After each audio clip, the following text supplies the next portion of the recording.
if you went to 20 people in the company and asked them, what is company name, you would get 20 different answers. And there's just this fundamental thing that we get stuck into where we try to be everything to everyone, or we're afraid to say, okay, ABC company is a package delivery company. And then someone says, wait, you do more than deliver packages. You also answer phone calls, or you also answer this, or you do this, right? And we just want to continuously be everything or be more because we think that's more powerful. For Chronosphere, what is Chronosphere? We are an observability company. Like, what we do is observability. There's a lot of different ways you could talk about it, and they have. And I think what people try to go to is how you do things or what you do, not who you are. Welcome to How I Made It in Marketing from Marketing Sherpa. We scour pitches from hundreds of creative leaders and uncover specific examples. Not just trending ideas or buzzword-laden schmaltz. Real-world examples to help you transform yourself as a marketer. Now, here's your host, the Senior Director of Content and Marketing at Marketing Sherpa, Daniel Burstein, to tell you about today's guest. I love the movie City Slickers. If you're unfamiliar, Billy Crystal is a Manhattanite. He's got a midlife crisis and he goes out west on a cattle drive to try to figure life out. Spoiler alert here, but the crusty old cowboy teaches him that the secret to life is one thing, just one thing. You stick to that and everything else doesn't mean shh. You get the idea.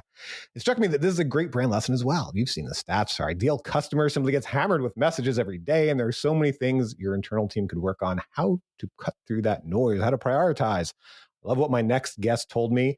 If you don't have one clear position of who you are and why they should care, you're just throwing spaghetti at a wall. Here to share the story behind that lesson, along with many more lesson-filled stories, is Margaret Dawson, the CMO of Chronosphere. Thanks for joining me, Margaret. Thank you, Daniel. I love that movie.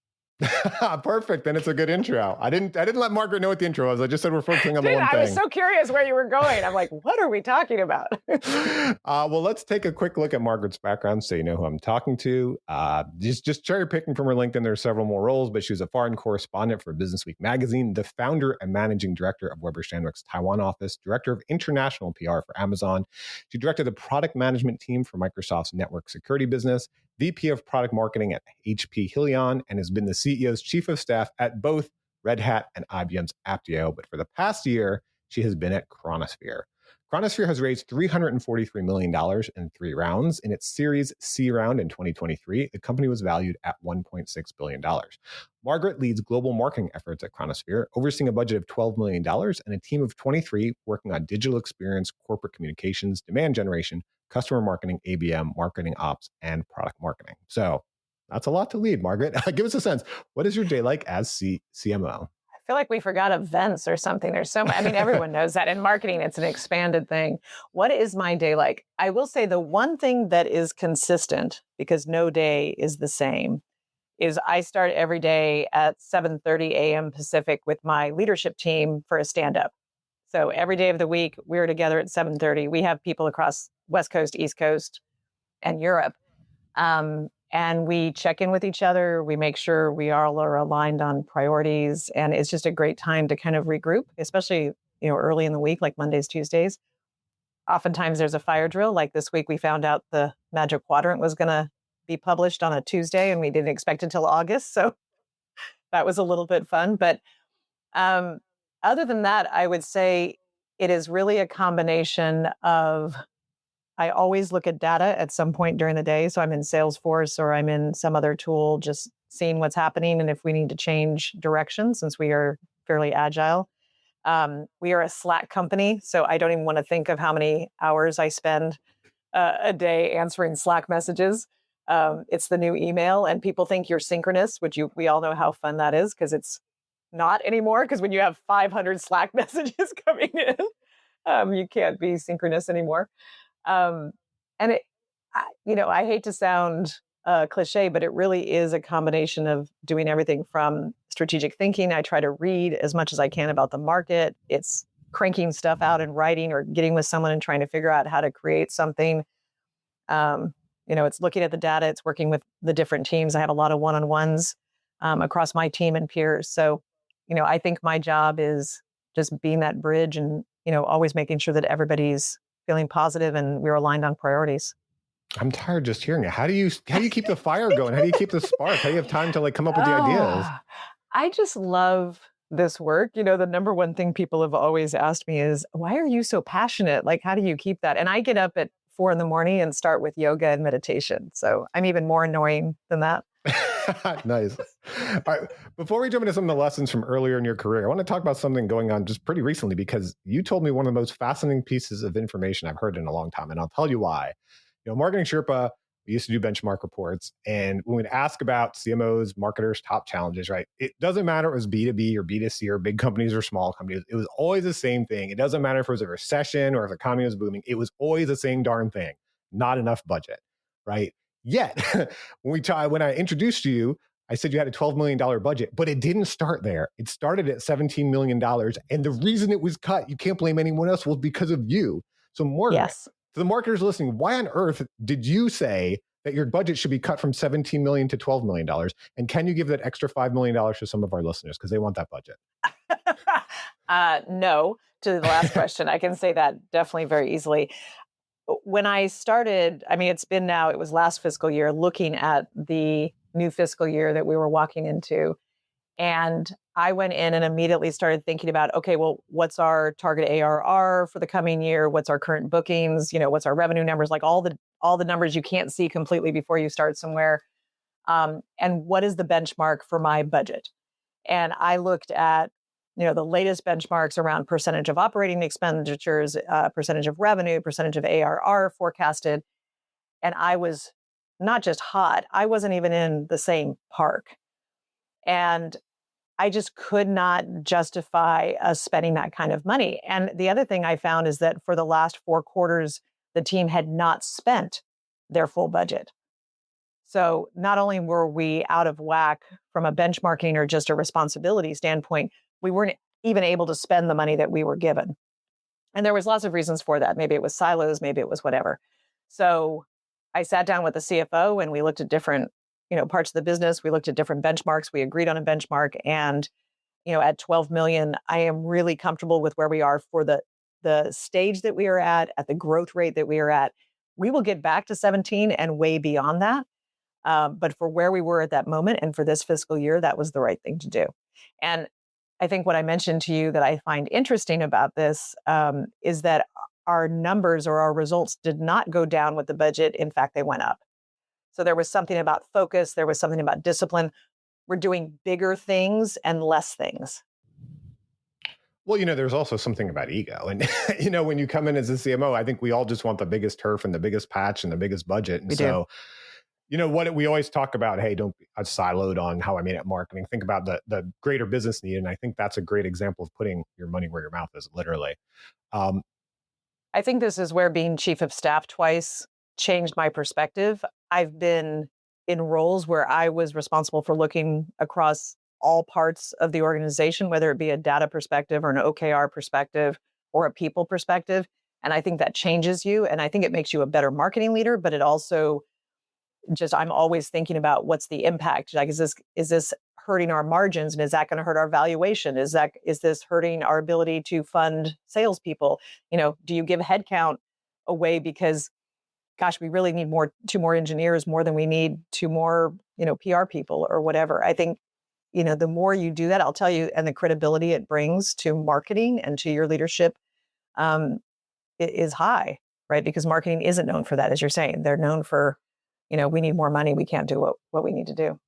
In fairness, not just marketing, every department's that way. But I know, but I will tell you one thing. The CFO has actually said to us, do you need more money in the second half? Because I feel like you should be asking for more money in the second half. So again, when did you ever heard a CFO say that? So going back, the reason he's saying that is because we earned credibility from what we did before.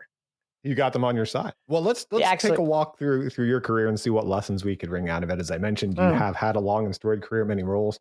And then the lesson I mentioned in the beginning, I love, if you don't have one clear position of who you are and why they should care, you're just throwing spaghetti at a wall. So tell us the story of how you learned this lesson, Margaret. It started when I was a journalist. And when I would be interviewing these very senior people, CEOs of large technology companies mostly. And it was so telling to me, the ones that could very quickly clarify who they were, what they were trying to do in the market, why people should care about them, and the ones that just couldn't. And as a journalist, you're constantly trying to really get to that nut, or nut graph, as we used to always say at Business Week, like, what's our nut graph? And if I was spiraling and couldn't do it, that told me something. And I took that when I flipped sides and went to the company side. I was always amazed how every company I went into, and again, it didn't matter if it was a Microsoft or, a Series A startup, a company called Simform that I was at. If you went to 20 people in the company and asked them, what is company name, you would get 20 different answers. And there's just this fundamental thing that we get stuck into where we try to be everything to everyone, or we're afraid to say, okay, ABC company is a package delivery company. And then someone says, wait, you do more than deliver packages. You also answer phone calls, or you also answer this, or you do this, right? And we just want to continuously be everything, or be more, because we think that's more powerful. For Chronosphere, what is Chronosphere? We are an observability company. Like, what we do is observability. There's a lot of different ways you could talk about it, and they have. And I think what people try to go to is how you do things, or what you do, not who you are. And I think the example you and I gave earlier, like if I said, what is Marketing Sherpa? If you're like most people, you would immediately start to tell me what you do. Right? Oh, I run a podcast, and Marketing Sherpa produces content, and we blah, blah, blah, blah. I said, no, that's what you're doing. What is Marketing Sherpa? Right? Is it a marketing expert platform? I don't know. How would you define Marketing Sherpa? If I said, what is Marketing Sherpa? Marketing Sherpa is a publication, but the way we would talk about it, because we talk about this through, value proposition, that, Marketing Sherpa, we inform and inspire customer first marketers and entrepreneurs with how-to stories, case studies, and these in-depth discussions with key CMOs like Margaret about their campaigns and careers. But again, you just went to what you do. Sure. Immediately. Okay. Yeah. So it's the how, it's the what, it's not the definition. So what you started with so was you're a saying publication. is the publication part, that's the part you think is missing from many companies? Okay. Yeah. And you could still put, more definition around it. You could say Marketing Sherpa is a, marketer's publication. I don't know, you could put some, defining words around it or something. So, because just a publication, or a marketing leader's publication, or a, I hate best in class. I don't know. I'm trying to think of the adjectives. We say publication for marketers and entrepreneurs, but the best in class. Now, because people always also want to say leading, number one, best in class, right? And I'm like, no, you're not. Like, you don't get to say that, right? So that's the other thing we do. No, I really encourage companies out there. So we would call this a value proposition, and you need credibility. Correct. And you need exclusivity. And one of the things I would really encourage publications out there. So you've been in the role I'm in. You've been a journalist. You've received press releases. I cannot tell you, there is no book that is not a best-selling book. There is no golf course that is not a championship golf course. There is no software company that is not scalable. There is no company that is not best in class or leading. And so because of that, these adjectives have become entirely meaningless. And you need specificity, right? The one thing we learned as writers is show, don't tell. You need specificity. But let me ask you, so you talk about going into the company, asking these questions in the company. How do you get the customers and the voice involved as well? Because when I interviewed Ralph Passion, the CMO of X-Type, one of his lessons was outside-in messaging is the important factor for success. And he told the story. He would go to industry events, and he would not just ask what they cared about. He wouldn't just ask about specific features. He would get people to rank them, because sometimes the feature that you sell in your software, they like, but it's number 7 or number 8, on their feature set. So how do you get the customer voice in there too, and not make sure it's not just company language? I love that you asked me this, because if you asked my team, the one thing they hear more than anything else from me, probably on a daily basis, is customer in, not product out. And whether that's how we do our campaigns or whatever. So what I always do is research. And you just mentioned he goes out and has them stack rank things. That's exactly what you do. You get data. Primary research, secondary research. Events are an amazing way, to talk to people and check, your messaging, focus groups, all of that is important. I am fortunate in that regardless of what role I've had, I've always been close to the customer, close to prospects, been partnering with sales and account teams to go out and work with customers. So I'm always learning every single day from talking to customers, which I would say I still see a lot of marketing leaders that do not meet with customers. And so if there's an encouragement in that, it is that. So you've got to have that. And I'll give an example. When I started at Red Hat, all the demand gen was in the business units and they were product specific. And we started, I think it was in 2015, a research project that worked to get the top priorities for technology investments and the top funding. So like, how do you think about your priorities? What do you need to do this year? What are you investing in? What are you putting your money in for this year? And it was always interesting to see if those aligned or didn't. And that has become a research product that they continue to produce today. I still read it and use their data. And that informed our integrated campaigns, that informed our sales plays. And it was great because you could start every conversation with a customer or a prospect and say, hey, here's the top 4 things we're hearing. Does that resonate with you?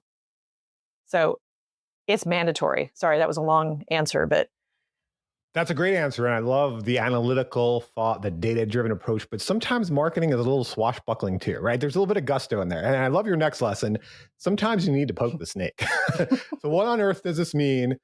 And how did you learn it? I'm guessing you didn't learn it in a spreadsheet somewhere. I did not. No.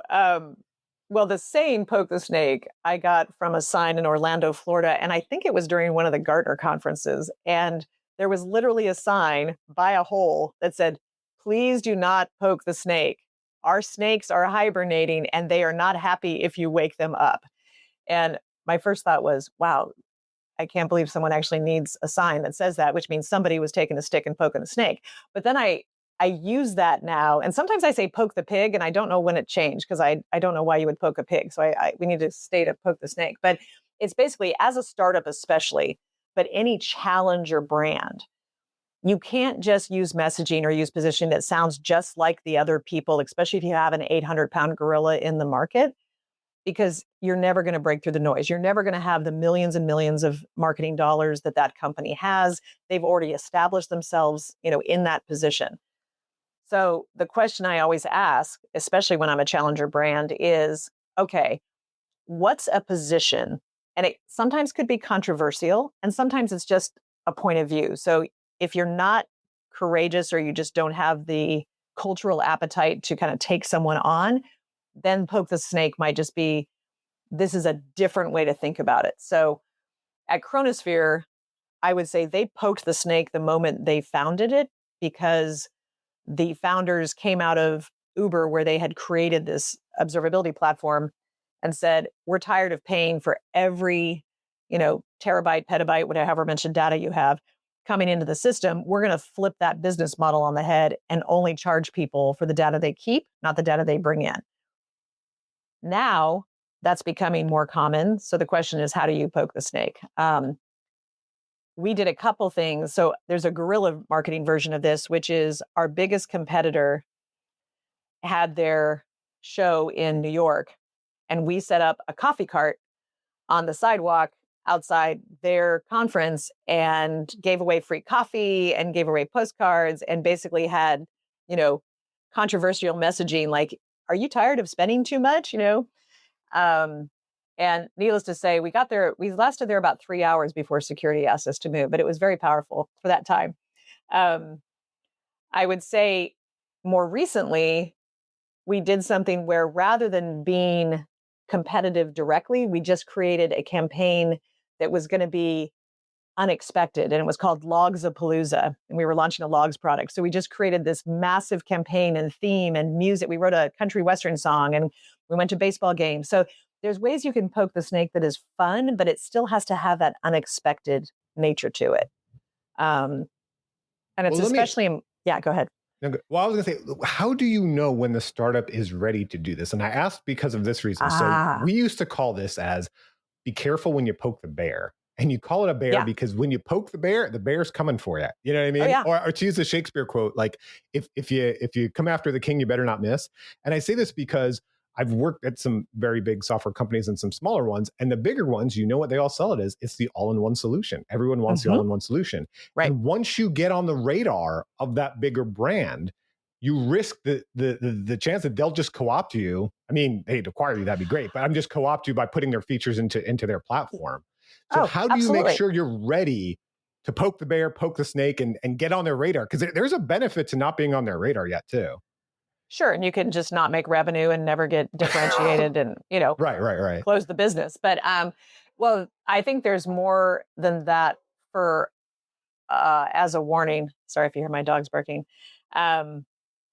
They could co-opt you. They could just throw your product in an ELA if you're talking about like a really large company and all of a sudden they're giving away for free, right? Or they could sue you, which we're a very litigious society in the United States. And I will tell you that half the time I've done something like this, there has been a cease and desist letter written. It's never, I don't think I've ever had a full lawsuit against me. But I've definitely had cease and desists. And you say, oh, okay, sorry. Or you say, it's perfectly legal. This is where you always go to your lawyers first and say, hey, here's what we're planning to do. What is the risk level? And then, to be honest, you have to have a CEO and an executive team that has courage. And, I've always gone to my CEOs and, gone to the leadership team that I'm on and said, what's our courage? What's our risk, tolerance? But in terms of when, I think it's anytime you realize you're just not getting the airwaves, as we used to say. Do we still say that?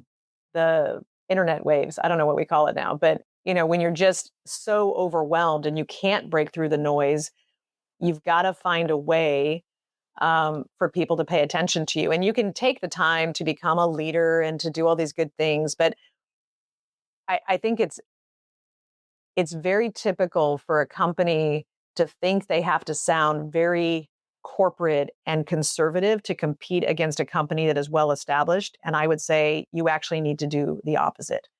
Like, why do you want to sound like an IBM? And I've worked for IBM. It's a wonderful company and their stock's doing great right now. But as a startup, I don't think I want to sound like IBM because I'm not IBM, right? I have to bring out different differentiations and ways of positioning myself so that people want to take a bet on a startup that maybe only has one product and not everything on a platform.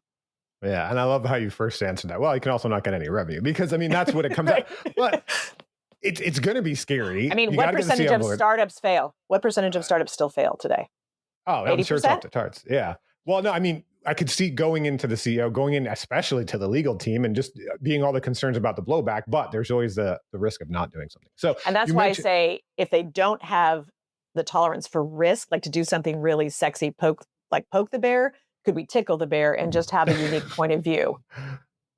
There you go. I don't know if that's the right. Tickle the bear. Could you tickle a snake? I don't know. I also do want to mention that I'm in Jacksonville. That was an Orlando story. And people in Florida get a lot of bad rap. That was aimed at tourists, I'm sure, not Florida man or whatever you hear people talking about. That's got to have been aimed at tourists. Okay. It's not as Floridians. Anyway, so you mentioned this fun guerrilla marketing approach. But there's really so many different things we can do in marketing. When I opened you up and talked about your title and all the things you manage, oh my gosh, such a big portfolio. And you said that's what it comes down to. Integrated marketing moves the needle. So how did you learn this lesson? This is something, it's a good question where I first learned it, but I think at Red Hat was where we implemented this with success. And I kind of go back to it because we were about $1 billion company when I started there. And we were building out a portfolio. We had corporate marketing, product marketing, different pieces of marketing all over. And we decided to take on Docker. I think I can say this now because this is like historical lessons. So Docker had taken over the airwaves, right? Everybody loved Docker. And we were trying to position containers. So this is before even Kubernetes. I don't know how technical your audience is, but anyway, we're going historical and application development land. And so we decided everything we were going to do for 2 quarters was going to use the terms containers, right? We were not going to use the term Docker, which had become ubiquitous, right? Docker equals containers. So we said, we're never going to say the word Docker. We're only going to say containers. And we're going to explain why. We're going to just like tons of content, like every SEO term around containers. And we're going to intentionally never align it with the brand Docker. And in 6 months, we went from like 0 share of voice to surpassing share of voice with Red Hat and containers. And then the company decided to change the name of their open source community from Docker to, I want to say whale.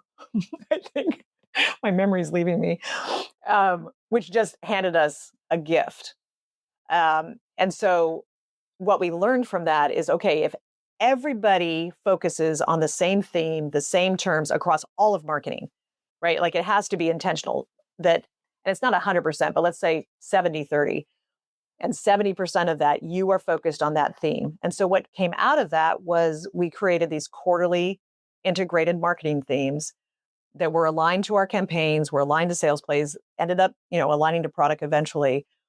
And we'd go all in and we would do this work across all the different marketing. And I give the woman who ran corporate marketing at that time, Lee Day, huge credit because it had to be collaborative. If just product marketing did it or just corporate marketing or just, another part of it, it wouldn't have worked. It was that we're all going to talk about, whatever it is, like modern application development. I don't know. And it has to align with data. And we would do research every quarter on that topic as well, which goes back to the data, right? So you can say, hey, 72% of people are doing this. But I have taken that and everywhere I work in all the companies I've advised, I bring this really easy spreadsheet that's called my integrated marketing calendar. And it could be quarterly themes. You could be bi-monthly. It just kind of depends how agile you are, how fast you can create and move. Sometimes it's a 6-month theme. I've worked for companies that it's a year theme because it takes so long to get the engine, cranking. But the point is that everyone is aligned. All the levers are moving with that theme. And you can move, you literally see the needle move, whether it's share of voice, whether it's engagement numbers, whether it's number of leads and qualified leads that you're bringing in, deals that are aligned to that product, which, lined up to that theme. Every single time I say it, because you're spending money, it kind of goes back to your one thing, right? You could put $1 million across 100 things, or you could put $1 million across 1 or 2 things. And we all know how that's going to end up in terms of metrics. Well, as CMO, how do you build a team and hire to have truly integrated marketing? Because even, for example, when I would do the content for Email Summit, even email, which is just one sliver of marketing, right? I would have to build up key pillars of what do we even mean by email and what are the key steps? And so integrated marketing, obviously people listening, that's not new. IMC, they probably learned it in marketing 101 in college. Hopefully. But what does it look like where the rubber meets the road? Like you're hiring, you're aligning your team, you're building it. How do you make sure it's truly integrated? I think it's interesting that you say that because I think you're right that integrated marketing is not a new concept, but I don't think it's done well, rarely. And how you hire against it, what normally I do is actually flatten the organization. One of the reasons integrated marketing breaks down is because we tend to build out these very large silos. And they start building out their own budgets, their own plans, and marketing becomes distributed in a way, whether it's all under the CMO, but as many CMOs know, there's often marketing outside of the CMO's purview. So the first thing I often do is create a flatter organization. That means more direct reports for you, but it breaks down those silos a lot. So that's one. 2 is you've got to have a plan where everybody's aligned to the same OKRs. So you can't have an integrated marketing plan and everybody's still measuring themselves against different targets and different areas. So you've got to have 2 or 3 top goals and key results or metrics aligned to that kind of forces everyone to be going in the same direction. So it's not just the calendar or, the thematic alignment, it's the metrics behind it. And then you're right, it's the organizational structure. I think it's also just being really transparent. All right, Margaret, talking about building a team, mentoring is a key element of that team. And you said mentoring is a two-way street. How did you learn that lesson? The one example I can think of immediately is I had a woman on my team who was doing social media, and think early social media. So I don't know, early 2000s, I guess. And I was, mentoring her and coaching her. And at one point she says to me, she goes, "You have to get on social media. Like you have to post every single day." And I'm like, "No, I don't." Like, how many executives do you know that say that? She's like, "No, you do." And she showed me the data and she gave examples and she started writing posts for me. And she literally mentored me about building a brand on social media. And I remember thinking at the time, this wasn't just a tactical lesson, right? She was literally helping me build a voice on a channel that I just had never used and was not comfortable with. And, how you can be authentic or how you can, get awareness on that channel. And she was 25 years old. And at the time, I remember thinking, like, there's no way I'm going to learn anything. Like, oh, I have this young woman. She's never really worked in marketing, but she just embraced this new channel and just learned everything she could about it and became an expert in that. And so, what that taught me, and it's been true. I mean, I could give a million examples of this where for everything I think I am providing or coaching or encouraging or championing or sponsoring a person that I am mentoring, every interaction with that person, there is something I learn, whether it's positive or it's negative, and the fact that so many people still lack confidence, right? And what is our role there? But regardless, there is a learning you take away. And the thing I always say to people is mentoring isn't an age or a level of experience.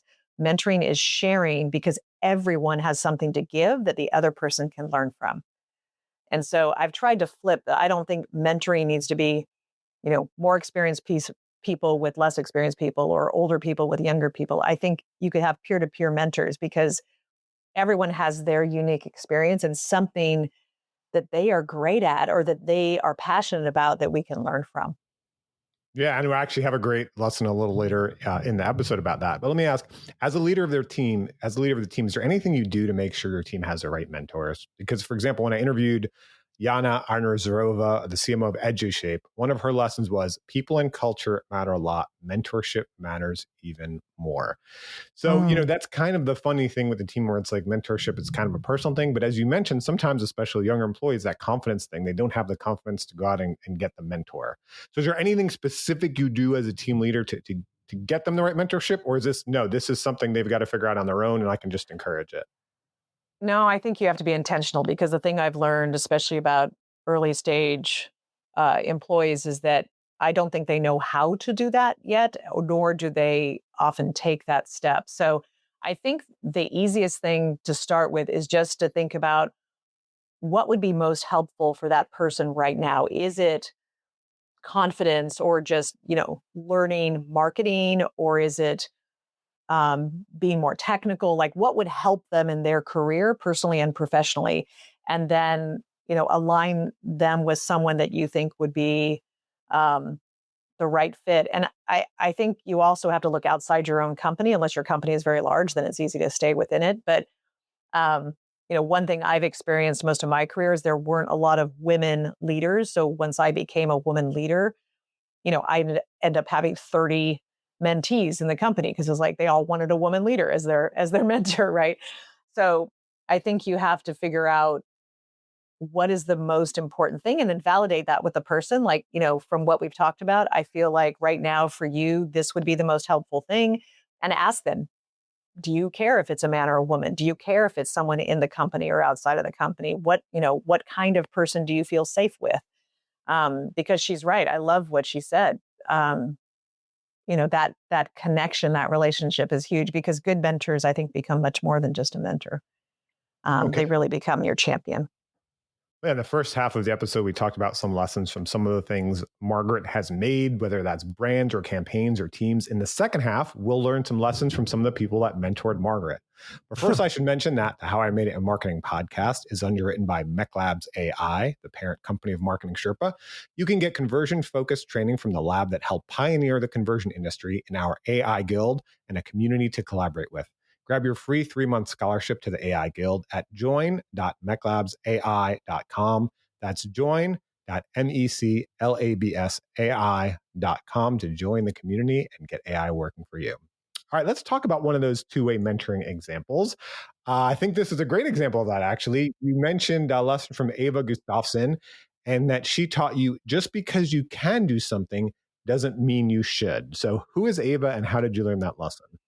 So Ava is a woman on my marketing team now who is a rock star, very, very talented. And she ended up taking on a new role in demand generation and handling all of the nurture campaigns. And she and I were partnering on emails. One of the things when we looked at the data around our email marketing is that it just wasn't very good. Our open rates weren't good. Our click-through rates weren't good. We had some that were, but she and I are constantly partnering on this and trying to figure out how to crack that nut, like I'm sure marketers all over the world are, without using ChatGPT. Typically we're trying to make it sound as human and personal as we can. And at one point, I raised my hand like I always do and said, "Oh, well, why don't I crank that out?" And she said, just because you can do something doesn't mean you should. I've got it. And I loved it because she reminded me of a couple things. She's absolutely right. Just because I can do it and maybe I could do it faster, maybe I could even do it better. Who knows, right? Doesn't mean I should be doing that. And every manager's had those moments, right, where they have to let go and allow the process to take its own course, even if it's different from the way you would do it. But I also just love that she stood up to me and she's done it many times. She's just a very direct, courageous young woman. And I learn from her all the time because I don't think I was anywhere near that confident in myself. Like she's just very grounded in who she is. And so just watching her and how she operates teaches me something every day. Yeah. So how do you balance that as you've grown in your career, the balance between actually the creation itself and the managing of the people who do the creation? Because I know like my background is as a writer. I know your background is as a writer. For me, writing is thinking. You know what I mean? So it's not just, okay, the act of the email needs to get done or whatever. But when you write, something happens in you, you channel the customer and you just get into that mindset. And so something I've definitely seen in my career and I've heard from others is you start out with this thing you're passionate for, this creation. But as you grow in your career, you kind of have to let the other people create and get these whole new and different skills. So I just wonder how you manage that, the creation itself, which is probably what brought you into all of this, versus that overall managing and shepherding that you have to do as a CMO. What I do and what I always coach new managers to do is agree on the result. Like, what would success look like for this thing? I mean, you could take something as simple as an email, usually, or a marketing plan, um, and say, okay, what is success? What is our timeline? And you can do check ins, but as long as your shared definition and that result is achieved, you don't worry about the how and you don't even worry about the what unless the quality is an issue. Because if it's achieving the goal, you've got to let go of everything else. Um, and the way that I kind of, I guess, handle not being that creator is those check-in moments where you still have those coaching moments where it's like, oh, you might think about this, or would it help if you structured it this way? But you still don't like do it. And I will say every time I lose that lesson and get frustrated and don't take that time to breathe and just let them go through it and just like, I don't have time for this, like I'm just going to fix it.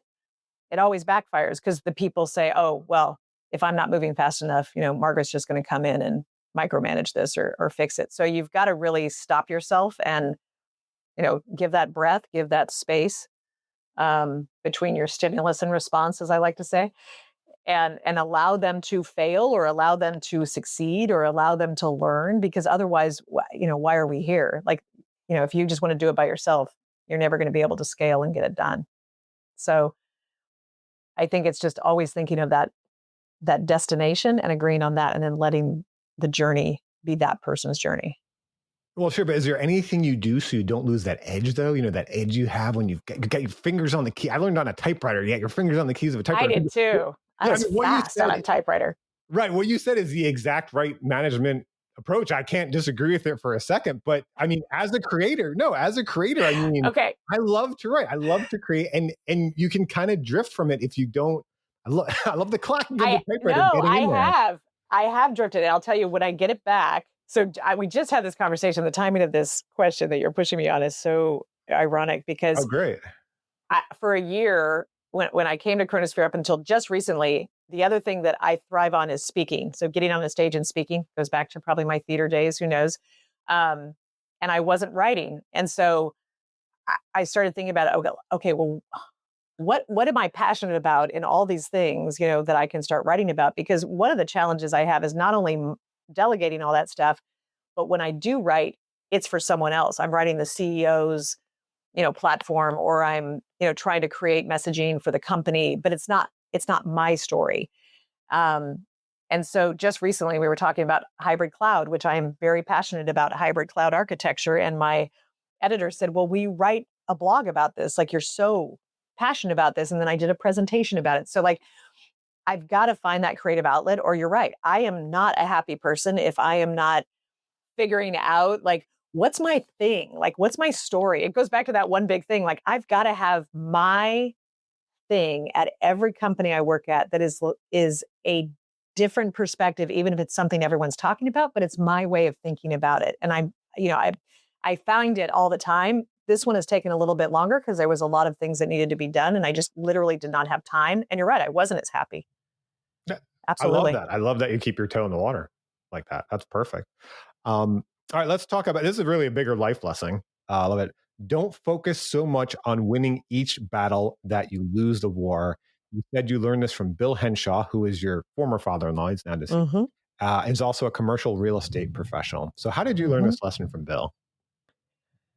We were on holiday. Actually, I could see us, like, we were standing on a deck of a cabin, and I was telling him some story from work. Like, he was kind of my work mentor.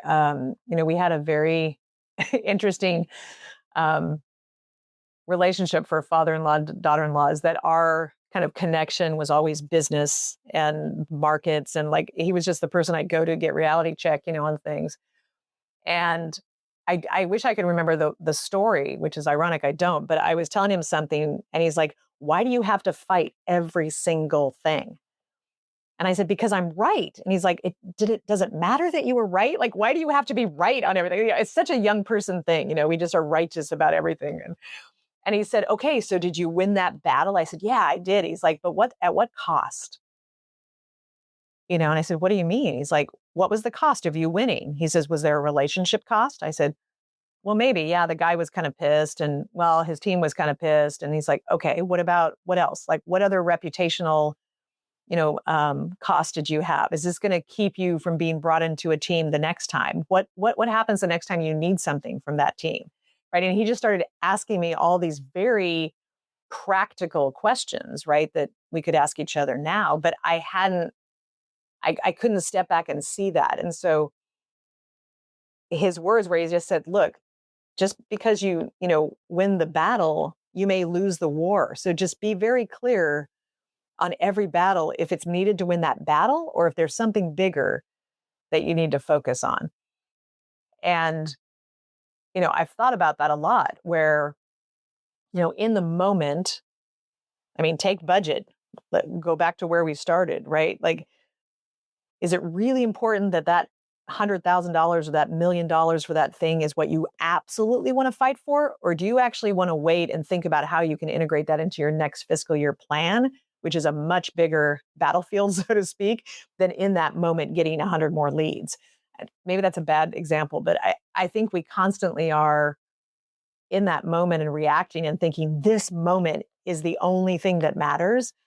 Whereas if you just take a second to step back, and I think the lesson is bigger than just the battle. It's that, like you said, you write out loud, your way of thinking is writing. Often my way of thinking is speaking, which you can't do that with everything, right? You can't just every conflict or every question that you have doesn't mean you have to voice it. That's so true. And what a great perspective that experience has, what great wisdom it brings. But I wonder, when hearing you say that, how has that affected how you sold creative ideas in your career? Because I had a creative director who told me a very similar lesson. He said, he would ask me, is this your hill to die on? He's like, because if this is your hill to die on, I will fight with you for this idea. And he's like, but if it's not, Daniel, maybe just let this one go and let's win the next one. You know what I mean? So that is such a part of being in marketing. It's pitching ideas, and they get shot down and we lose them, or they get changed, or we feel like they get gutted, or all of these things. And And I think your lesson ties into that. So when it specifically came to like the creative element of the ideas, did you use that lesson as well, or how did you navigate that? That's a great question. I did. Now that you say that, I hadn't really applied it to that process, but absolutely. And the thing I can think about is, when you have, let's say you have a big event coming up and you're thinking of themes. Um, I always think I'm the most brilliant at themes. And at my last company, I remember we were coming up with themes for our big event. And the creative director, who I'm sure also thinks he's brilliant at themes since he's a creative director, came in with this theme. And I was like, I don't like this theme. And he's like, but everyone else loves it. And there was this moment where I'm like, is fighting this theme really what I want to do right now? Or is there something else here? And so what I realized is the theme was clever. It's just I was thinking on a totally different, kind of plane at that moment. And so what I did focus on is that he couldn't. I was like, okay, how are we going to line up kind of the portfolio to this theme? How would the agenda fall together for this theme? Like he was thinking big, big picture kind of thing.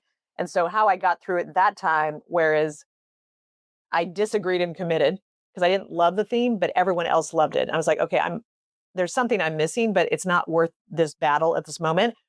What we should focus on then, if that's our theme, is how do we make sense of it and how do we line up everything and how do we have fun with it and how do we create, the pieces all around it. So I was able to kind of, get my creative seeds, I guess, sowed a little bit by just focusing on some other pieces of it. But that was really hard because I just kept thinking my theme was so much better. But there is a moment where you're like, oh my God, just let go. Well, as a CMO, you failed there because what most creators will tell you is what most CMOs will do will just ultimately change to say, well, I came up with the idea originally. Actually, that was my idea all along. And yes, let's go with it. I like my idea. Oh, that's right. I forgot about that. You're supposed to take credit for other people's ideas. No, and it ended up everyone loved the theme. And I remember going back to him and saying, okay, I totally, I was wrong. Like that was such a good theme. Well, this brings up this other bigger question of how do we bring our authentic selves to work, right? How do we find that balance? And one of the lessons you said you learned was if you channel the characteristics that made you so competent and made you authentically you would have the greatest power. You said you learned this from Carol Tellier, a former VP of accounts. So how did you learn this from Carol? So this was my very first job out of college in Detroit in the automotive industry, which like technology is almost all men. And she was the only other woman in this company. And I worked for her. So it was amazing. My very first boss out of college was a woman in a very male dominated industry. And when I got out of college, and I'm aging myself here, especially in Detroit, you were taught to be like a man. We wore suits with padded shoulders. We were meant to, you're supposed to be aggressive and you're supposed to everything was supposed to be, if you act like a man, you will be successful. And I remember the very first day I walked in, and we're not supposed to swear on this, so let me think of how to rephrase her quote. I walked in her room and I was meeting her for the first time and she looks up, she goes, what the are you wearing? And what the is with your hair? And what the are you doing? Like literally, that was like her first three sentences. And I just stood there. I remember thinking, oh my God, this is not going well, right? But what she taught me over time is that if you are competent and you are a woman, you have some femininity. And when she said femininity, it could mean whatever that means to you. Like I am not a, pink, fluffy, feminine person, but I have my version of femininity. And what she had this like mathematical equation that I've always used, which is your competence plus your femininity equals your power. And it's not your competence without your femininity. It's additive, meaning you being, and this you could translate this into whatever is your authentic definition there. But it's being that authentic person you are, which always means your light is shining and you're showing up as your best self with your competence is what makes you powerful. You could be competent, but if you're hiding that light, if you're hiding that version of yourself that is that authentic person that is inside you, then you've lost your power. Competence alone or personal power alone, or personal authenticity alone, it's that combination that is just so powerful. And I think I really worked at that authenticity. It's a core value of mine, both as a person, as a leader. And I think what I see so often in men and women, or all genders really, is that fear or that inability to just shine your true light, and let that be there because of probably feedback and, what's happened to you in your life. But if we can get that back and you see people that have it, it is so powerful and they can be so successful in whatever they do. So you're the Carol now. We're a little down the road.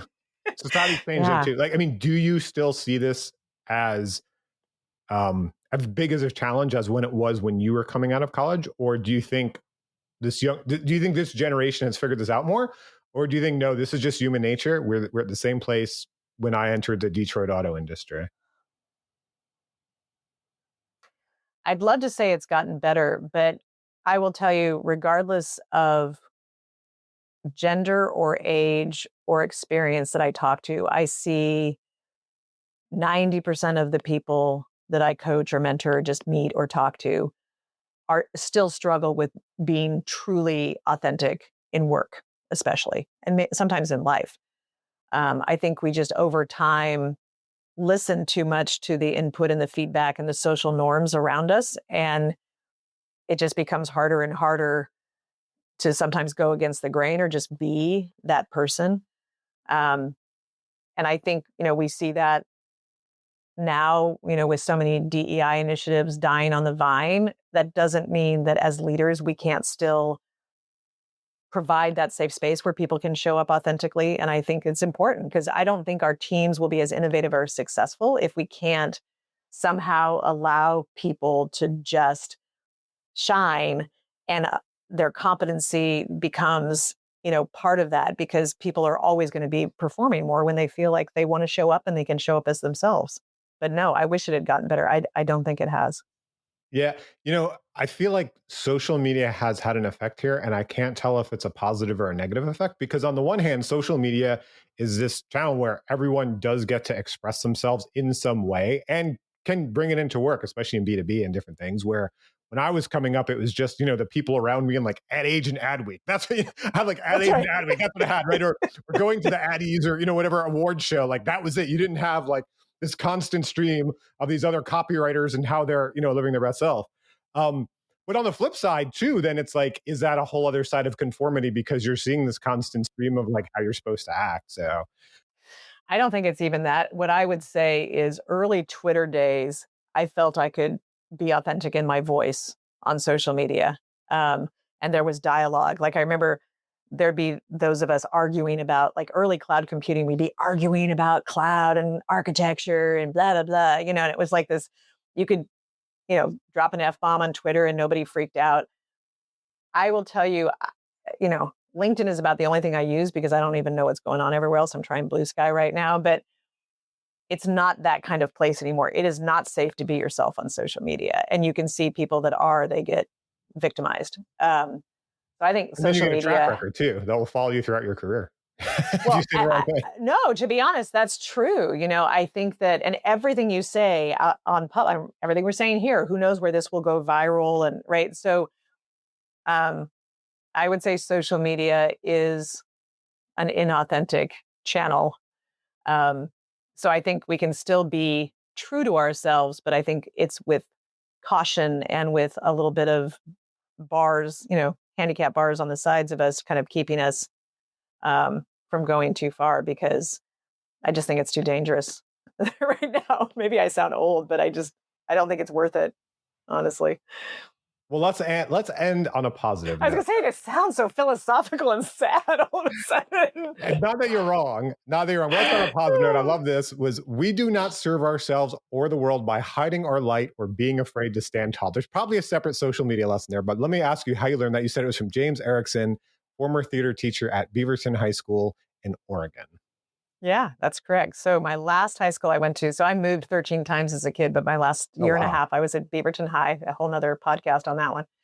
Um, and I was an awkward, so I'm very tall. I'm 5'10". When I was a teenager, I was very skinny. I was not an attractive child. Let me just be honest. Like I was a very awkward child and teenager, as many of us are as teenagers. But um, I loved theater. I was a singer, you know, and we were taking these portraits for a musical, Nona Nanette, of which my role, Lucille, was like the kind of sexy, older, like I had a jazz song that I sang. I mean, it was just an amazing role. And I was really struggling with fully playing this role because I didn't believe myself to be beautiful or sexy or any of those things, right? But I had to become this like middle aged woman.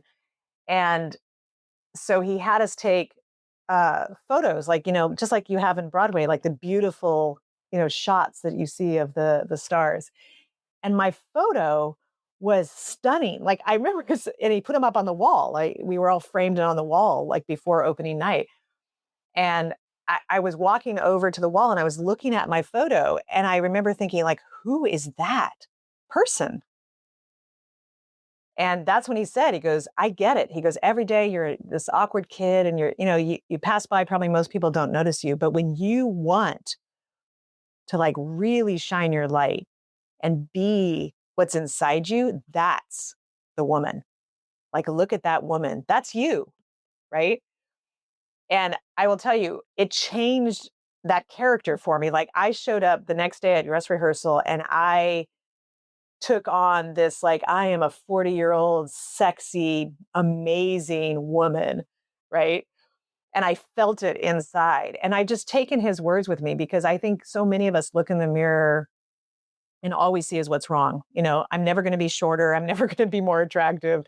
I'm never going to be any of these things. But, and it kind of goes with that, the Carol lesson, it goes together. It's like when you just can feel grounded in who you are, you become more beautiful. And I don't mean just like the Vogue magazine beautiful, but like you just, people see it, like people shine.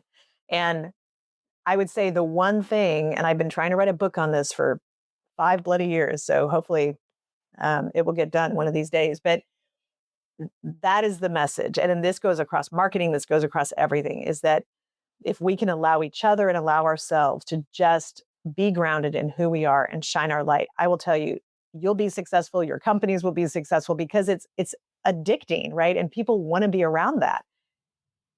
So let me guess this, and you could tell me if I'm right or wrong. I've definitely heard from a lot of leaders on How I Made It in Marketing that there was this imposter syndrome when they started to get a leadership position and they had to grow into it. And so when you first got into a leadership position, was it like your time in theater where you were more playing that role? And then does it transition to you are actually authentically this role? And I think this is maybe just an encouragement for everyone listening if they're first moving into a leadership position, or am I just way off base on that? No, you are spot on. The fake it till you make it thing. And I think the only thing I would add that I think we sometimes do when we are playing the role is we think we have to be like not ourselves as we play that role. Like we tell ourselves, oh, I've got to be, more like a man, or I have to be stronger. And you don't.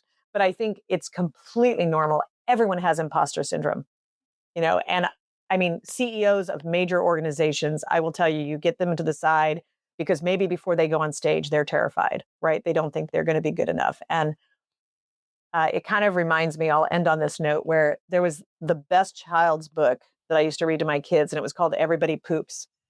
I love that book. And it's the best book. Any mother out there, go get that book. And here's what I'll tell you that it did for me.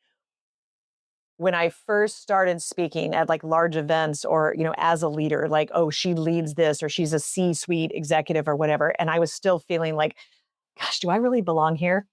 I would walk into that boardroom or I would walk on stage. And the words I would say to myself is like, everybody in this room poops, and it just made me stop worrying about it, right? Because it just humanized everyone, in that situation. And I realized they're no different. They're no better. At the end of the day, we're all just humans and we all poop. So that's the greatest lesson, that everybody poops.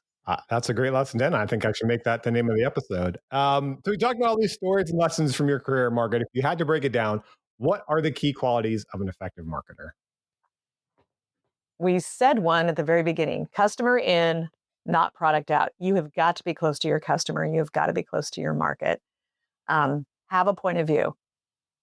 have a point of view about your company, about your product, about your programs, about your data. Don't be that marketer that sits in the corner. To get a seat at the table, you need to have a point of view and you need to understand the product, which is the next one. Like, know your product, know your service, whatever it is you're selling. And I would say also use data. Like, when young people ask me about what they should study, when they tell me they're going into marketing, I tell them math and statistics. And they look at me and they always say, no, I said marketing. And I said, you should study math. I spend more of my time in data than I do creating or writing. So learn to love the data.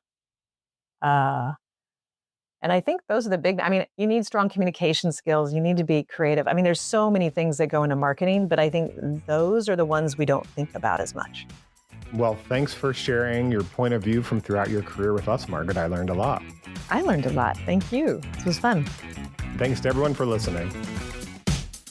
Thank you for joining us for How I Made It in Marketing with Daniel Burstein. Now that you've gotten inspiration for transforming yourself as a marketer, get some ideas for your next marketing campaign from Marketing Sherpa's extensive library of free case studies at marketingsherpa.com. That's marketing, SHERPA.com.